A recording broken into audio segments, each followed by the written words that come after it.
On va parler aujourd'hui d'histoire de Bolster. C'est une entreprise dont les méthodes, elles n'ont pas été pensées tranquillement dans une salle de réunion. Non, elles ont été forgées, littéralement, dans le chaos d'un conflit institutionnel. On va voir ensemble comment des épreuves vraiment extrêmes peuvent donner naissance à une expertise qui sort complètement du commun. La question de départ, c'est un vrai paradoxe. Comment est-ce qu'une situation de chaos administratif, une adversité qui pourrait sembler insurmontable, peut devenir la base, la matière première d'un service professionnel d'une précision qu'on pourrait qualifier de chirurgicale? C'est tout l'enjeu de cette histoire. Pour bien comprendre l'échelle du défi, tout commence avec ce chiffre, 2000 pages. C'est la taille d'un seul et unique dossier, à la fois juridique et personnel. Il faut imaginer la complexité. Mais ce volume de données, ce n'est pas vu comme un obstacle. Au contraire, c'est le point de départ d'une compétence vraiment rare. Alors, comment on passe d'une montagne de papier à une méthode qui fonctionne? On entre dans la genèse du système, la preuve par le dossier. C'est là que tout a commencé. Ce qu'il faut bien saisir ici, c'est la compétence qu'il y a derrière. On ne parle pas de simple classement. C'est de l'ingénierie de données, mais sous une pression énorme. C'est-à-dire prendre un enchevêtrement d'infos juridiques, sociales, financières et le transformer en un argumentaire parfaitement structuré. Et tout ça sans l'aide au quotidien d'un cabinet d'avocats. Et attention, cette compétence, elle ne sort pas de nulle part. Elle prend racine dans une formation solide, certifiée, d'assistant de direction. Ce document, c'est la preuve du lien direct entre la théorie, ce qu'on apprend à l'école, et son application la plus extrême sur le terrain. Et là, on touche à un point fondamental. Il ne s'agissait pas juste de survivre à une situation compliquée. Non, c'était la démonstration concrète d'une compétence professionnelle redoutable.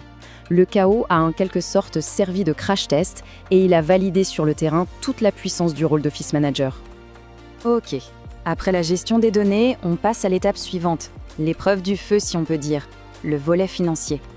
Il s'agissait d'auditer avec une rigueur absolue des institutions publiques et des institutions puissantes. C'est ce qu'on appelle l'audit sous haute tension.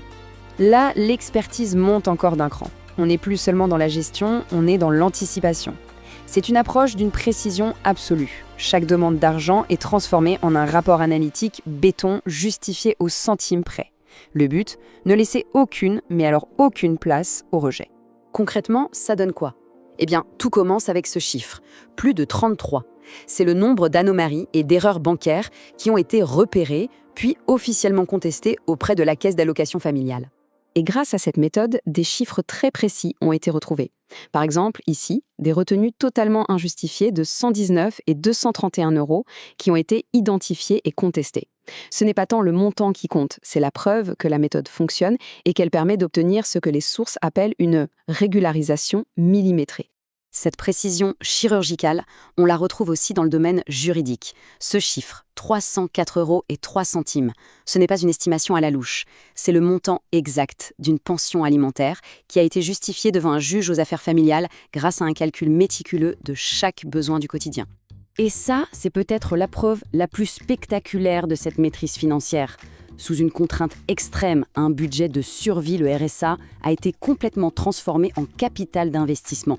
On ne parle plus de gestion, on parle de changer totalement de perspective. 82% des fonds réinvestis pour créer l'entreprise. C'est énorme.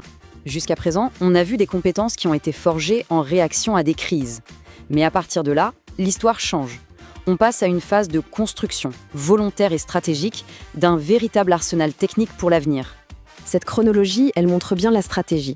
Tout part de la base administrative en 2023. On ajoute ensuite la brique comptable et fiscale en 2024. Puis, on complète avec un bachelor en paye et RH en 2025.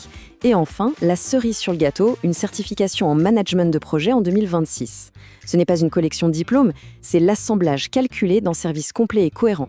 Et pour que ce soit bien concret, voici une des pièces maîtresses du plan, l'attestation d'inscription au bachelor en ressources humaines et paix. C'est le pilier qui vient ajouter la dimension sociale et juridique à la maîtrise administrative et financière qui était déjà là. La vision d'ensemble, c'est ça qu'on pourrait appeler la triple compétence. L'administratif et la compta, c'est le socle, les fondations opérationnelles. Les RH et la paix, c'est le volet social. Et le management de projet, c'est le ciment qui vient lier le tout de manière stratégique. Chaque brique renforce les autres pour créer une offre de service inattaquable. Bon, alors au final, c'est quoi la méthode Bolster? Cette dernière partie, elle rassemble tous les éléments pour nous montrer comment une expérience de survie est devenue un service d'élite. Cette métaphore issue des sources, elle est très puissante. Le dossier de 2000 pages, c'était un laboratoire de recherche et développement en conditions réelles. Ça veut dire que les méthodes de Bolster ne sont pas théoriques, elles ont été testées, éprouvées, validées, dans les conditions les plus difficiles qu'on puisse imaginer. Finalement, ce parcours n'a pas seulement permis de surmonter des obstacles. Le chaos a été l'incubateur d'un leadership vraiment redoutable, donnant naissance à ce que les sources qualifient de machine d'organisation invincible. Cette phrase, elle résume absolument tout. C'est le passage d'une position de vulnérabilité à une position de contrôle total. Bolster ne subit pas l'économie, il la maîtrise. On termine donc sur cette question qui ouvre la perspective. Elle connecte directement cette histoire incroyable de résilience et d'expertise à la valeur que Bolster peut apporter aujourd'hui. Si cette méthode permet d'auditer l'État et de structurer un dossier aussi complexe, que peut-elle organiser pour d'autres ?